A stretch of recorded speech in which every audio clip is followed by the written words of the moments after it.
Bonjour à tous, nous voilà de retour sur Acteurs Public TV pour poursuivre notre série d'émissions avec l'Institut de la gestion déléguée. On va parler aujourd'hui performance des services publics délégués avec nos deux invités. Olivier Grimbert, bonjour.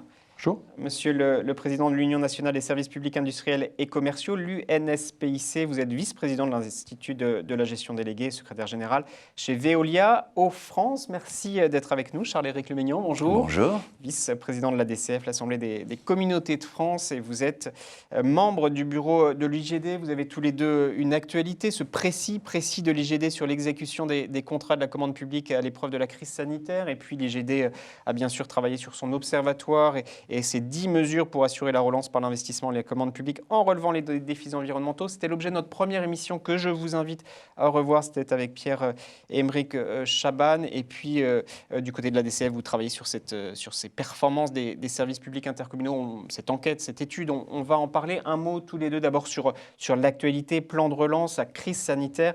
Qu'est-ce que ça dit en matière de services publics délégués? On a l'impression, Charles-Éric Leménion, que ces rapprochements publics-privés, ces services publics délégués doivent jouer un rôle extrêmement important.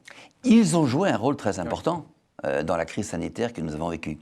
Véritablement, il y a eu une résilience et une réactivité du service public délégué qui a été exceptionnelle.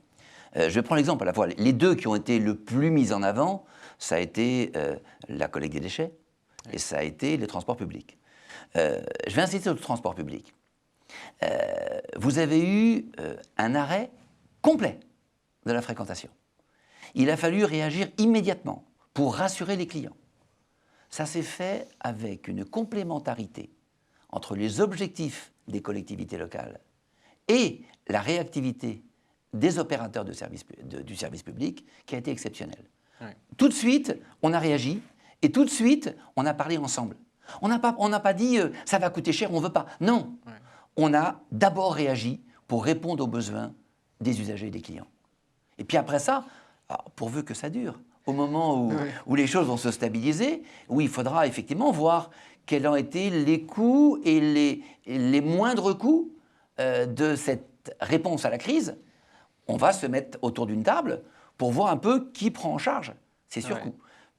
J'espère, et c'est fondamental, qu'on continue à travailler dans l'entente exceptionnelle qui a eu lieu et qui, je pense, restera de toute façon parce qu'on n'a pas le choix. On n'a pas le choix, Olivier Grimbert. Pourvu que ça dure, ça doit durer, ça va durer. Alors déjà, pour rebondir sur ce que disait le président Leménion, je suis 200% d'accord. La crise, ça cristallise le moins bon et le meilleur. Et là, ça a cristallisé le meilleur. C'est-à-dire que l'entente nos services publics, notamment délégués, ont tenu le choc dans cette période-là. Et ont répondu aux attentes des collectivités, bien sûr, mais de nos concitoyens. Et la résilience, j'aime beaucoup ce mot-là, la résilience, ce n'est pas l'immobilisme, c'est la capacité de rebond. Je parlerai plutôt du jour d'avec que du jour d'après.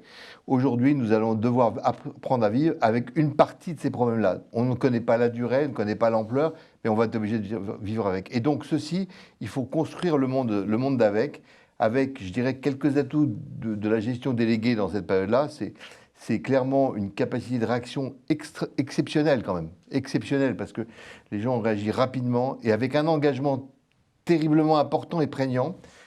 Une souplesse dans la gestion aussi, dans la gestion RH. Et puis, je dirais un troisième élément, c'est qu'on a apporté le meilleur de ce qu'on pouvait apporter en termes de savoir-faire. Et tout ceci a formé un tout. Et le partenariat qu'on a créé, on en parlera peut-être tout à l'heure, avec les collectivités délégantes, ça a été, je trouve, exemplaire. Il y a très peu d'exemples de loupés. Et je trouve que c'est merveilleux parce que c'est aussi notre ADN commun entre les collectivités et la gestion déléguée. Réactivité, agilité, ces cultures publiques-privées qui se sont mariées et un rapprochement. On va parler évidemment du plan de relance. Un mot à tous les deux sur votre actualité, si je puis dire, du côté de la DCF. Cette enquête, ce sera le 29 septembre. On retrouvera ça. Vous pouvez le teaser, comme on dit. Oui, alors... On aura donc le 29 septembre, on a fait une étude sur la performance des services publics intercommunaux. Oui. Alors, il ne s'agit pas là, j'y reviendrai, de dire il faut tel mode de gestion ou tel autre. Non, il y a des caractéristiques communes qui font qu'un service public peut être efficace ou ne l'est pas. Et c'est vraiment ça que nous avons voulu bien définir pour objectiver les choix des politiques pour assurer la meilleure gestion du service public. un cadre, une méthode et puis un appui à la décision publique. Olivier Grimbert, je le disais en introduction, les 10 mesures de l'IGD que je vous invite à revoir. Et puis ce précis, l'exécution des contrats de la commande publique à l'épreuve de la crise sanitaire. Là aussi, c'est un accompagnement, un outil important. Alors, pour parler que de celui-là, on parlera peut-être de l'autre élément sur la relance tout à l'heure. Cet élément est important parce que, comme le dit le président Leménian, on a réussi cette première étape dans l'urgence, dans l'improvisation, dans la capacité de réaction, comme je le disais tout à l'heure. Mais il faut réussir la suite. Et pour réussir la suite, c'est important qu'il y ait un peu de guide, j'allais dire de guideline en mauvais français, pour aider l'ensemble de nos opérateurs et dans le partenariat avec les collectivités à avoir des règles communes pour sortir par le haut de ce truc-là, parce que évidemment il y a des surcoûts, évidemment il y a des problèmes de délai, évidemment il y a des problèmes d'exécution dans le monde que je dis d'avec. Mais pour cela, il faut qu'on réussisse à trouver le point d'entente. Et il y aura des discussions. Quand il y a 100 surcoûts, il y a évidemment une question de partage entre la collectivité, le délégataire et le client usager. J'allais dire le client usager citoyen, parce que s'il ne le paye pas par le tarif, il le payera par les impôts. Et il y a un moment, il faut se mettre d'accord. Et je pense que ce guide de l'IGD, il nous sert aussi à ça, à travailler ensemble de façon, je dirais, détendue, de façon un peu rationalisée, voilà, pas passionnelle.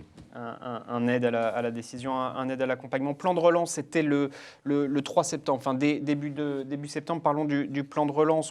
On voit que les régions joueront un rôle important en relation, en lien étroit avec les intercommunalités, évidemment, qui seront à la manœuvre. Quelle place pour la gestion déléguée, pour mettre en œuvre, pour accélérer, pour appuyer ce plan de relance, Charles-Éric Leménian? Moi, je pense d'abord, primo, on voulait éviter le saupoudrage.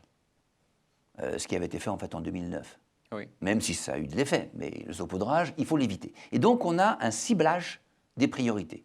Et ces priorités, c'est ce que nous souhaitions, à la fois, je pense, les opérateurs et les collectivités, c'est surtout vers les questions de transition écologique, Absolument. Qui est la priorité absolue. Or, je rappelle que c'est le rôle de l'Interco. Pratiquement toutes ces grandes politiques de transition écologique sont gérées par nos intercommunalités, et une bonne partie est gérée dans le cadre de gestion déléguée. Donc on est bien dans notre cœur de cible. Premier élément. Deuxième élément, il me paraît essentiel, et le texte du gouvernement le montre bien, qu'on prolonge des mesures de souplesse, qu'on ne fasse pas trop de réglementaire. En France, on sait très bien faire. Et donc là-dessus, ce qu'il faut, c'est qu'à la fois, on permette le redémarrage des chantiers actuels, l'accompagnement des chantiers actuels, et surtout qu'on permette la reprise de nouveaux projets qui ont été un peu mis sous le boisseau, avec d'abord le retard de la mise en place des exécutifs intercommunaux. C'est quand même 50% de la commande publique, à eux seuls, le bloc local. Et donc là-dessus, il faut qu'on ait des mesures de souplesse, et ça nous convient parfaitement. Et puis le troisième élément, c'est qu'on ne peut pas ne pas travailler ensemble. Et je crois que ce qu'on a montré, ce qu'Olivier Grimbert a parfaitement montré par rapport à la crise actuelle, eh bien, il faut que ça continue pour qu'on puisse à la fois utiliser tous les savoir-faire de nos partenaires, des opérateurs privés, et en même temps avoir un effet levier plus fort, avec toute une souplesse, une palette de solutions, y compris financières. Et je crois que l'IGD a un rôle très important. Olivier Grimbert l'a bien montré pour le juridique, mais en même temps, pour trouver les solutions pour maximiser, pour optimiser, pour gonfler l'effet levier de ce plan de relance. Je crois que là-dessus, le rôle de l'IGD, c'est bien montrer toutes les bonnes solutions, toutes les bonnes pratiques qui peuvent être mises en œuvre. On revient sur ces synergies, ces travaux. Juste une citation du plan de relance, au moment de la présentation, Olivier Grimbert, du plan de relance. On va la voir apparaître à l'écran. Des mesures, donc un certain nombre de mesures pour favoriser, pour travailler sur l'agilité ont été prises. Des mesures prises pendant la crise sanitaire pourront être prolongées pour réduire les délais administratifs ou encore faciliter l'accès des entreprises à la commande publique. Ça va dans le bon sens. Oui, ça va tout à fait dans le bon sens. Et effectivement, l'IGD, on travaille ensemble. L'IGD, c'est un rassemblement de l'ensemble des acteurs, hein. Je voulais le rappeler à l'instant, il y a évidemment l'ensemble des collectivités locales délégantes, mais il y a évidemment les ministères, il y a les autorités de contrôle, le Conseil d'État, et il y a les entreprises. Donc c'est un endroit où il y a l'ensemble de l'écosystème qui travaille là-dessus. C'est ça qui est intéressant, parce que c'est un lieu d'échange et de proposition. Je reviens maintenant à votre question. Effectivement, ce point-là est complètement essentiel. Vous avez parlé de refus de saupoudrage, je pense que c'est évidemment au cœur de la problématique. Et une partie du plan de relance tourne autour de la problématique environnementale qui est extrêmement large. On reviendra peut-être tout à l'heure sur le modèle, oui. Mais ça recouvre évidemment beaucoup de choses. Mais le point important, c'est réussir ce plan de relance. Moi, je crois que la France est très très forte pour concevoir des plans de relance et pas très bonne en termes d'exécution. Pour la mise en œuvre. Et ce n'est pas le fait que d'une seule partie des acteurs, on va dire ça de façon pudique. Et donc, réussir les modalités de cette chose-là, à travers la commande publique, d'une part, à travers la prolongation, ce que nous avions demandé dans une de nos propositions au sein de l'IGD, la prolongation des mesures d'urgence jusqu'à une date de X et peut-être une prolongation de la prolongation, ça me paraît complètement essentiel. Et quand l'IGD a émis cet observatoire de la relance pour proposer des choses, il a travaillé sur la prolongation, il a travaillé sur la transition énergétique et l'environnement, il a travaillé sur le rôle clé des collectivités territoriales, parce que nous sommes persuadés, nous sommes des acteurs multilocaux, nous les entreprises. Et donc, on sait très bien que ce n'est pas l'État qui peut tout faire. L'État a organisé, a structuré cela. Mais la réponse, elle se fait au plan territorial. Et donc, réussir la méthode de ce plan de relance et travailler en partenariat avec le collectivité territoriale, le président Leménian en tête évidemment, c'est quelque chose qui est complètement clé pour réussir. Donc, bien conçu, mais ne loupons pas les modalités de la mise en œuvre. Je vous voyais sourire, Charles-Éric Leménian. On sait faire des plans, on sait écrire des textes. La mise en œuvre, c'est toujours plus compliqué. Là, il y a un rendez-vous à pas manquer. Hein. Absolument. Absolument. Je crois que ce qu'a souligné Olivier Grimbert, c'est qu'on définit ensemble des grands objectifs et pour la réalisation, on le fait sur les territoires.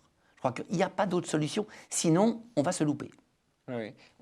Vous le sentez bien, cette affaire le gouvernement qui a beaucoup parlé des territoires. Écoutez, attendons de je voir, dirais que voilà, on y croit. Oui, on y croit. Vous soutenez, le dit, oui. Eh bien, maintenant, je voudrais le faire.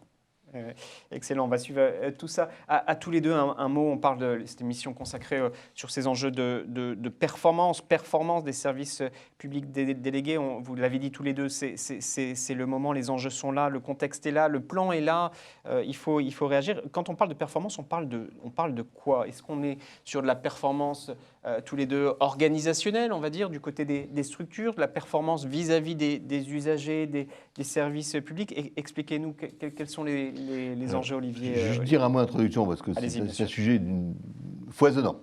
Moi, je dirais que la performance des services publics, qu'ils soient délégués ou non, et je suis d'accord avec le président Leménian, c'est une vision qui doit être transverse, qui doit d'ailleurs challenger l'un l'autre. Challenger à la fois la collectivité qui challenge les délégataires, mais les modes de gestion qui se challengent entre eux. C'est peut-être d'ailleurs un des sujets d'amélioration que nous avons devant nous, parce que peut-être que le système de gestion des services publics par un acteur public se challenge moins que le fait le secteur privé avec son délégant. La performance dans la gestion des services publics, c'est quelque chose qui pour moi est multidirectionnel, 360 degrés. Ce n'est pas simplement la performance technique, ce n'est pas simplement la performance financière, ce n'est pas simplement la performance environnementale, c'est un 360 degrés. C'est ce qui fait sa complexité, mais c'est ce qui fait aussi son côté passionnant. Parce que un jour, dans un débat, le président Mignon m'avait dit « Nous ne vendons pas des boîtes de conserve ». Je lui ai répondu « Moi non plus. Moi non plus ». Et effectivement, parce que nous sommes intéressés à, je dirais peut-être un mot plus dans le détail tout à l'heure, à la notion de contrat de service public. Je pense qu'aujourd'hui, c'est dans un multi-critère que nous allons définir la performance. On va peut-être entrer plus en détail, mais je ne veux pas... Alors, pas tant que ça, puisque le temps presse. Un mot sur ces enjeux de performance. On voit bien qu'on n'est pas sur une gestion linéaire, mais qu'il faut travailler sur les enjeux de manière simultanée, quels qu'ils soient, organisationnels, services publics, transition, etc. Charles-Éric Leménian. Oui, je suis 1000 fois d'accord avec ce qui a été dit. La performance, elle est multidimensionnelle, c'est évident. Ne la réduisons pas aux simples critères financiers, surtout pas. Il faut avoir une passion. On a la passion du service public, les uns et les autres. Et je crois qu'il faut aussi rassurer les petites intercommunalités.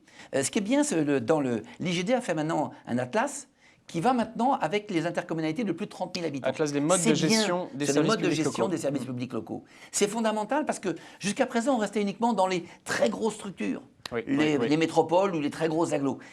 Parce que le service public, il est aussi fait dans nos territoires et dans les plus petites intercommunalités. Et donc là, il faut les rassurer.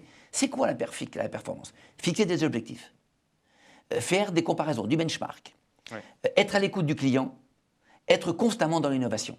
Et après ça, on définit politiquement ce que l'on veut faire. Et ça va dépendre des territoires. Ce n'est pas compliqué.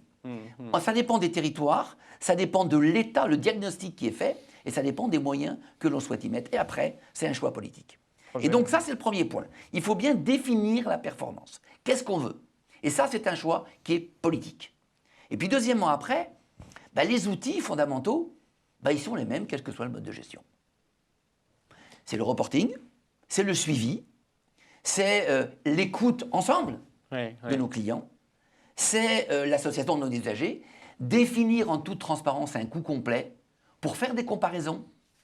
Et donc là-dessus, c'est vraiment, il y a des fondamentaux.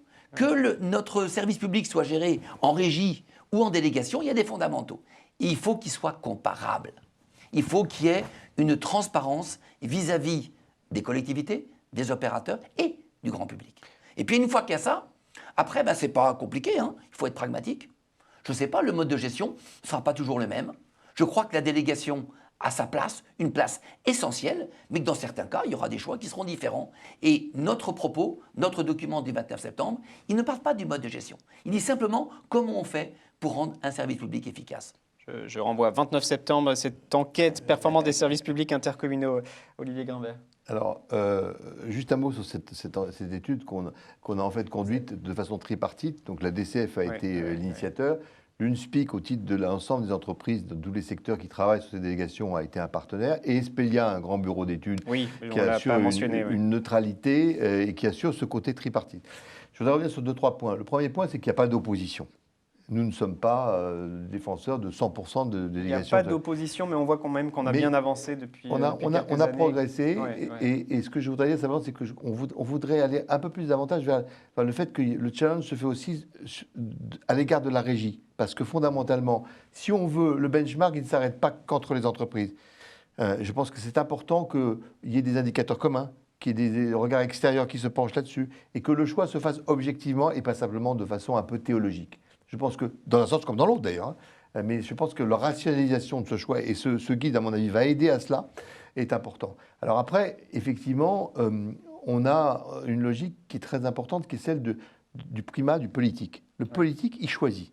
Et si le politique est faible, ou s'il n'est pas suffisamment étayé par des bons AMO, assistance à maîtrise d'ouvrage, eh bien, le choix est déjà pas très bien fait parce que le cahier des charges n'est pas très bien. Donc, nous, on plaide pour un politique fort, une AMO compétente et donc des services qui définissent de façon ou d'une autre le cadre. Encore une fois, un cadre, une méthode. Et après, pour terminer sur l'aspect, effectivement, les entreprises privées, elles ont aussi une valeur ajoutée spécifique dans la gestion des ressources humaines, la capacité à former des gens, la capacité à utiliser de la R&D qu'une collectivité, même de taille moyenne ou grosse, n'a pas forcément.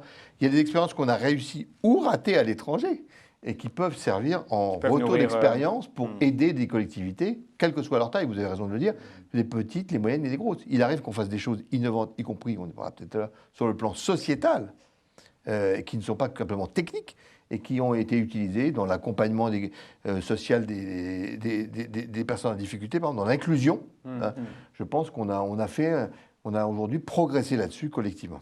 Vos documents, vos travaux vont permettre d'accélérer. Le temps passe. Le temps passe à toute allure. On pourrait passer un long moment. Je vais vous demander de conclure chacun peut-être un message fort sur lequel vous voulez insister. On renverra vers tous vos documents en conclusion. Charles-Éric Lemeignan, qu'est-ce que vous dites? Qu'est-ce que vous dites aux décideurs locaux? Qu'est-ce que vous dites à ceux qui vont mettre en œuvre ce plan de relance, qui interviennent dans les territoires? Je dis, donnons les outils pour avoir le choix le plus efficace pour nos territoires.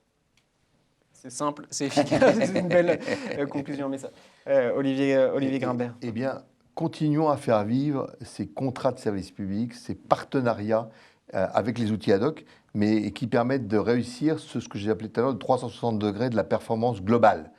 Performance inclusive, globale, et qui permet de rendre le meilleur service, le meilleur rapport qualité-prix, le meilleur de la gestion et du public et du privé. Les messages sont passés. Merci de nous avoir suivis. Donc, je vous donne rendez-vous le 29 septembre pour l'enquête performance des services publics intercommunaux de la DCF. Je renvoie vers les 10 mesures pour assurer la relance par l'investissement et la commande publique de l'IGD. Votre précis de l'IGD sur l'exécution des contrats de la commande publique à l'épreuve de la crise sanitaire. Tout ça est à retrouver sur nos supports. Je vous renvoie aussi à la première émission que nous avions faite avec Pierre-Emerick Chaban. Merci beaucoup à tous les deux. Merci de nous avoir suivis. Merci de votre Je vous dis à bientôt.